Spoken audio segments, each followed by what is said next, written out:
Dan, welcome to being a senior fellow at SPN. And when you and I began to talk about this, one of the first things we said is, why don't we do a podcast?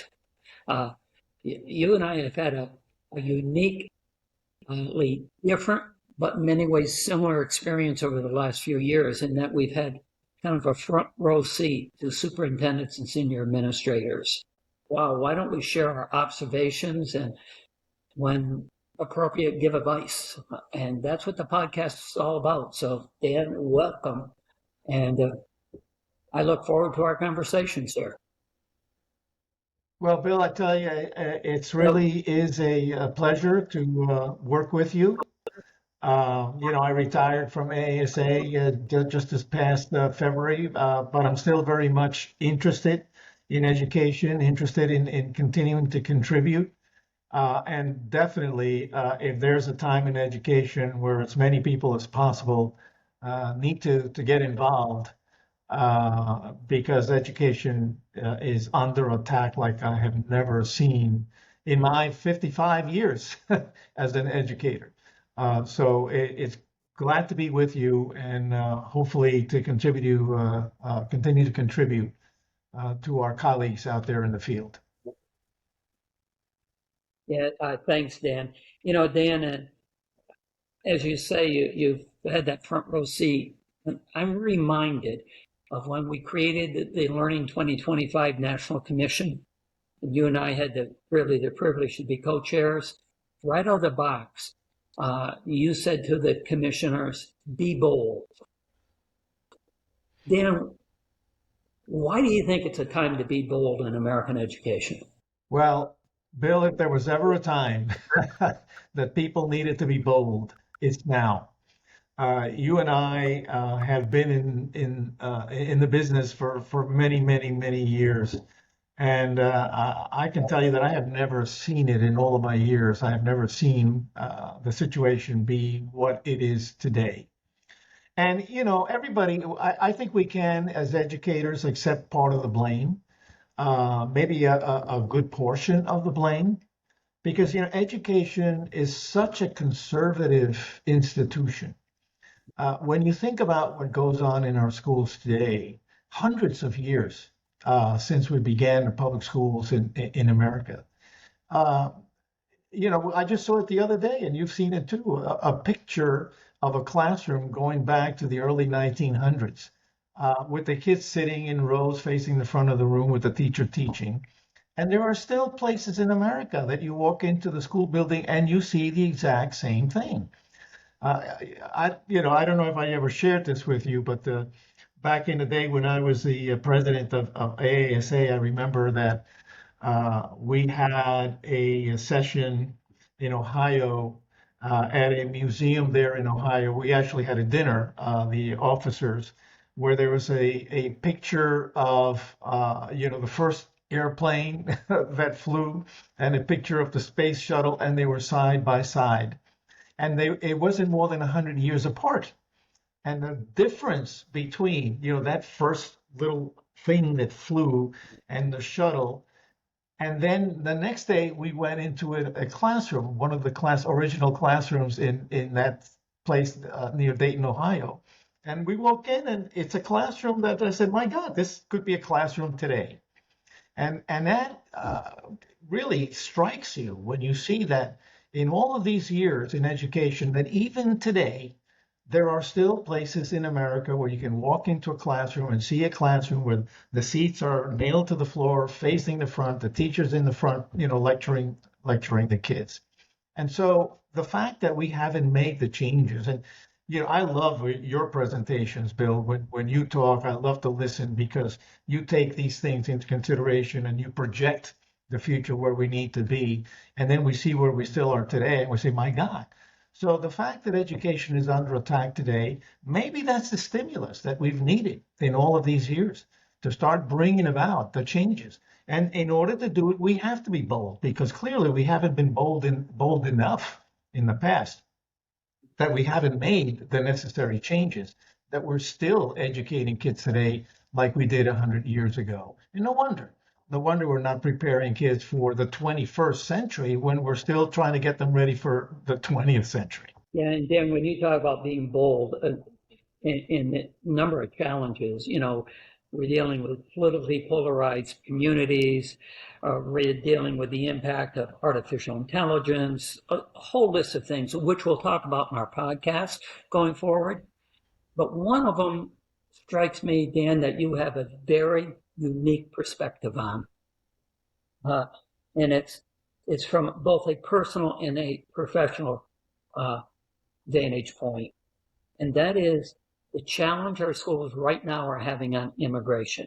As we know, literally millions of people have come across the southern border, and there's a lot of children suddenly in our schools. And it has increased the number of issues around limited English proficiency, to you name it.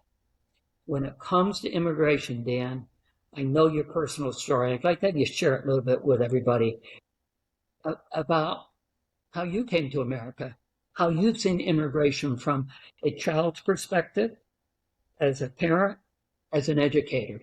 Tell us a little bit about that, Dan. Well, Bill, I was born in Cuba. I am an immigrant. I was born in Cuba. My grandfather had come to Cuba from Spain because he had purchased sugarcane plantations in Cuba.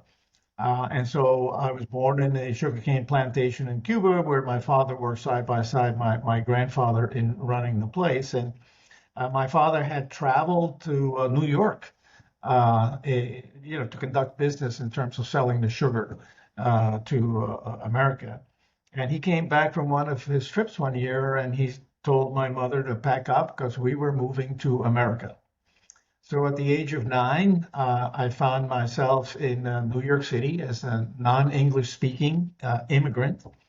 My parents placed me in a boarding school because they both had to work. And at that time, things like childcare were difficult to get. And here's the thing. So in Cuba, when I came to this country, I was already in a 5th grade and I was only 9 years old. And so the school, because I didn't speak English, put me in a 3rd grade class, okay? Simply because I couldn't speak the language, all right? So I'm sitting in the back of the room, and this happened to have been a beautiful school on the shores of the Hudson River. And guess what they were constructing? They were constructing what was then called the Tappan Zee Bridge. And so I spent my days looking out the window at the bridge being built, and I gave the workers names, Juan, Pedro, Miguel, and these were my friends. And I just sat there, okay, because I didn't know what was going on in the class. I was just taking up space until one day I see the teacher in the front of the room doing a math lesson. And I couldn't figure out exactly what it was. And then it dawned on me that it was a division problem. And the reason why I didn't recognize it right off the bat is because in a lot of South American and European countries, we kind of invert the division problem, the dividend and the divisor.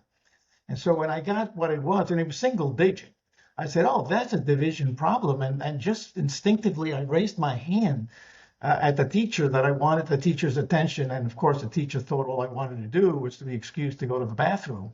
And I said, no, no. And I pointed to the board. And she asked me to come up, and I went to the board. I picked up a piece of chalk. Of course, at that time, we were talking about a blackboard with erasers and chalk. And I wrote the simple answer, 6 divided by 3, 2, 8 divided by 4, 2, et cetera. And the teacher's looking at me like, oh, my God. And she starts putting more problems. I solve them. Now she goes to 2-digit problems, and I'm solving them. And now she's like thinking, my God, this kid is a genius, So after the class was over, she brings me to the principal's office. Tells the principal, and I don't know what they're talking about because I don't speak English, right? And the principal gives me a pamphlet, with math problems and asks me to solve, and I'm solving. Well, next day I'm going from a 3rd grade class to a 5th grade class. Okay, and that was a whole different set of issues because now I'm the youngest kid in the class as opposed to the oldest in the other. What I learned from that And for all of my education, I was so much involved, which is the reason why I got very much involved in bilingual education, even as a teacher in New York City and for all the years after, is that we don't take a kid that doesn't speak English and put him two grades behind because they're stupid, it's because they don't speak the language. It doesn't matter. That student is as bright and can have as much knowledge as anybody else. They're just lacking the language. So the whole issue of doing that, and there are still places in America that do that, is a problem. It's a perfect example of what we do. Instead of taking a child who doesn't speak the language and placing them in the proper place based on their knowledge, we put them a couple of years behind. And in my case, fortunately, the teacher was able to recognize what I could do. But how many cases do we see, particularly in the inner cities, particularly today, with all these immigrants that are coming to America who don't speak the language? And we're disregarding that these kids actually have knowledge and have information and can be participants at the right level. So it's a perfect example, but it's for me, it was what stimulated me all of these years to have been. I was in New York State, the founder and first president of the New York State Association for Bilingual Education. I was very active in bilingual education throughout all of my years. I'm sad to say that all of these years later, we're still fighting. There are still places where bilingual education is not allowed. If you don't speak English, too bad. When you speak English, we'll pay attention to you.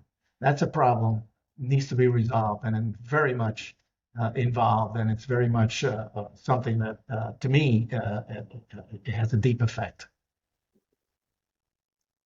Dan, you are a great example of why we've got to look at every child differently and not just assume because they don't speak English, have a dramatically different background, they don't fit. Because I know a little bit about your life professional experience, Dan, and I know at one point in time you were under serious consideration then to be the chancellor of the New York City schools. Now think about this. A 9-year-old coming to America, not speaking English.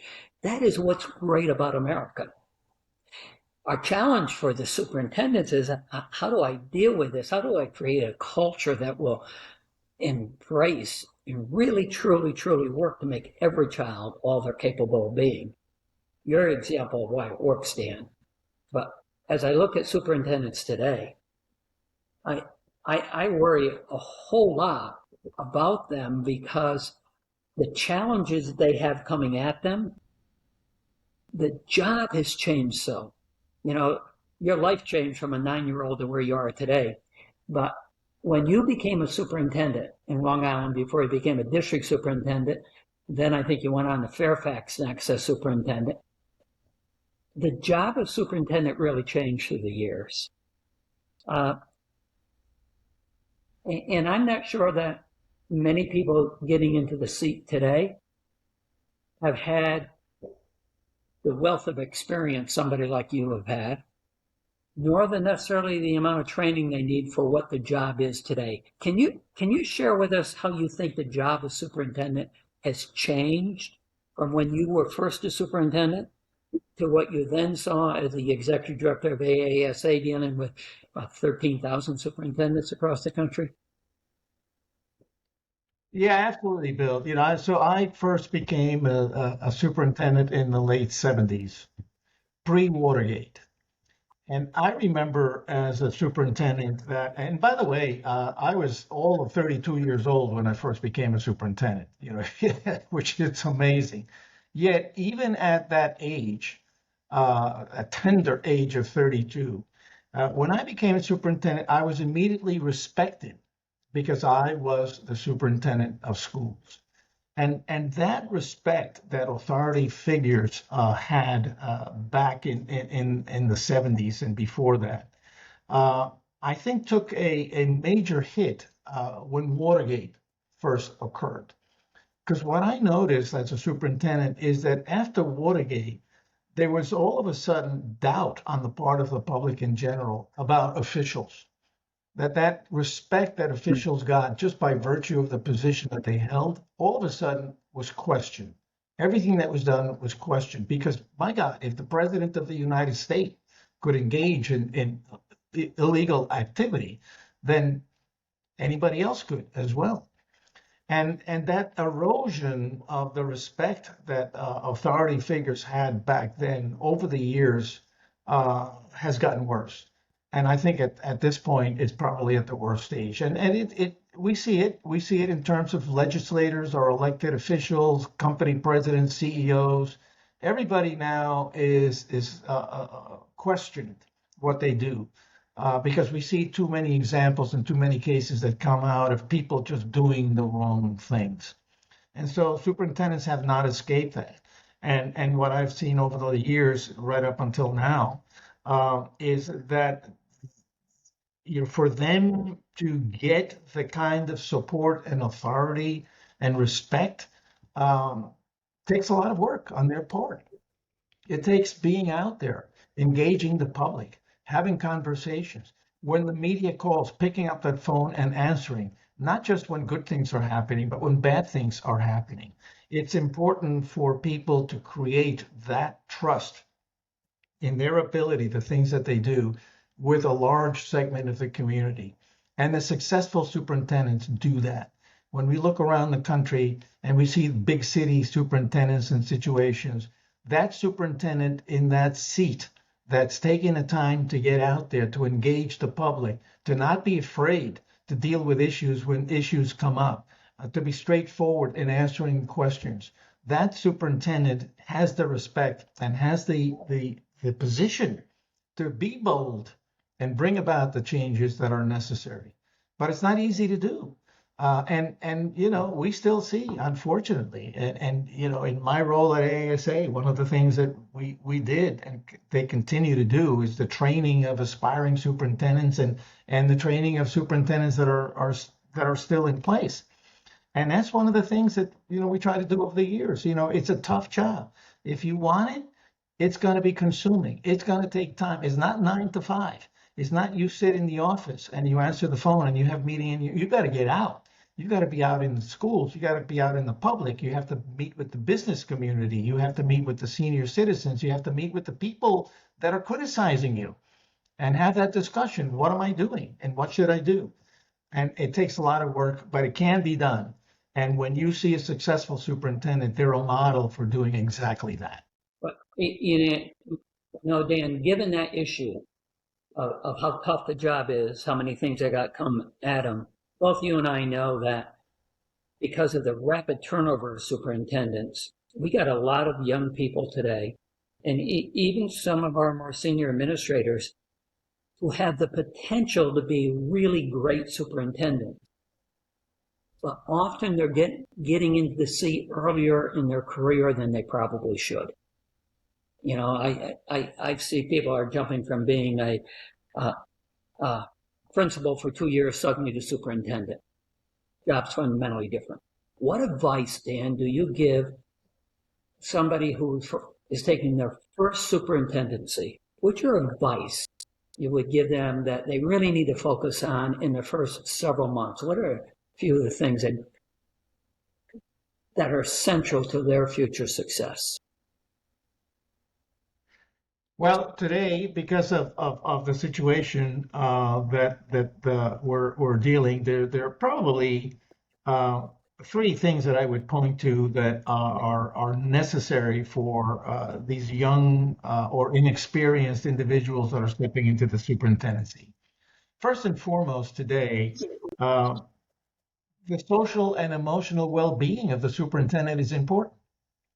They need to surround themselves with that kind of support, social and emotional support. They have to consider their own well-being. My last year in AASA, we put out a program that in order to lead well, you have to be well. You can't be a great leader if you're not taking care of yourself emotionally and physically. So that's important as well. And then when you're taking care of yourself and your social and emotional needs as a superintendent, and by the way, I have to tell you that in my last couple of years as superintendent, the number of superintendents that called me and confided that they were considering committing suicide, I never, ever, ever thought I would get calls like that from superintendents, but I did. So it's serious. But once you've taken care of that, and that's why I put those things first, once you've taken care of that, then your professional development is important.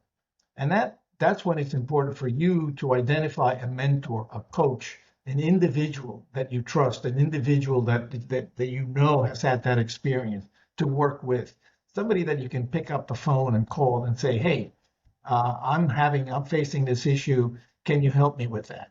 And it makes all the difference in the world. I just a couple of weeks ago did a session for a group of about 12 superintendents. And all I did was sit around with them and have them share, what were the issues that they were dealing with and identify, and with their colleagues, et cetera. Well, you recognize that you had that issue. What did you do? And same thing in terms of me. I would start out by saying, well, I faced that issue and this is what I did. Okay, I'm sure others here have faced that issue as well. What have you done?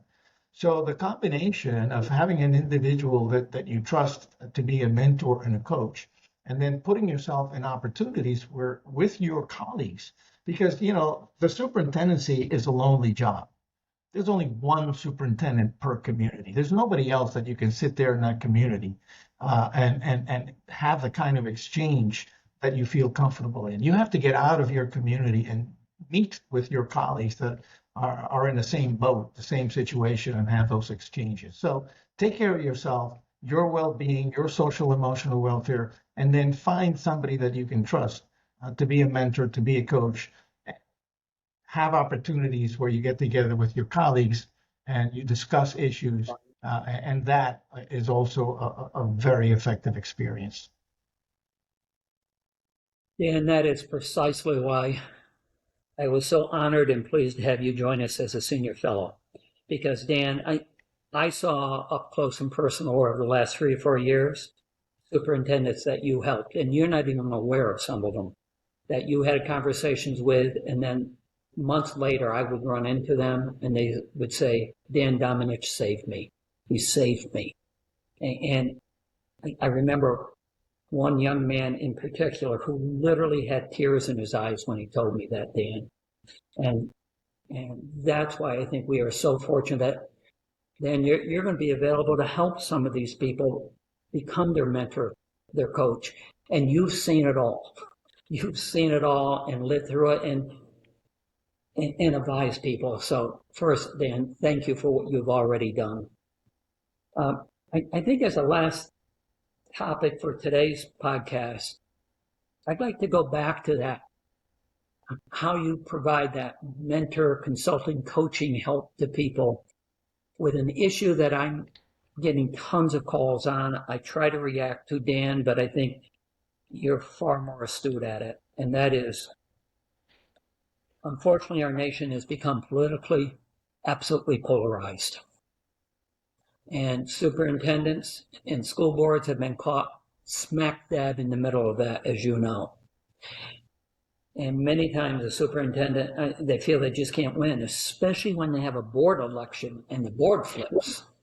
Or many of the districts you're dealing with where they have some from the extreme left and the extreme right. Through the years, I learned how effective you were at on occasion would have lunch with Tom Gensel, who was the exec director in National School Boards at the time. And I think back to those conversations of how you help superintendents think through, how do I deal with a polarized community and a polarized board?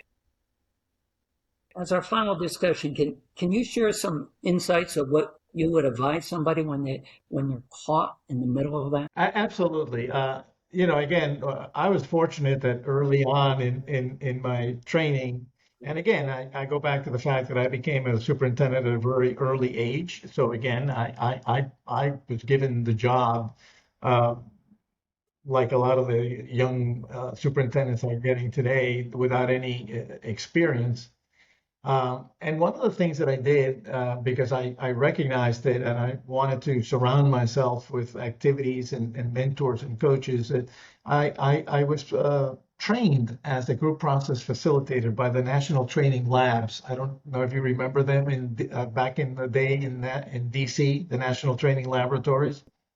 So I was trained to be a facilitator, and I have to tell you, that's a skill that paid off for me over the years, and certainly as a superintendent.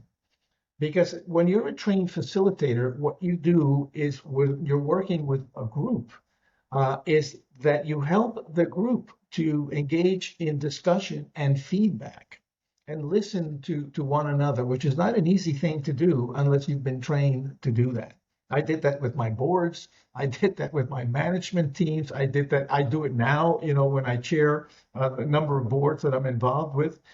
And that's a key, because what you're doing, what we have today is people that absolutely have differences of opinion, and they're very strong about what they feel.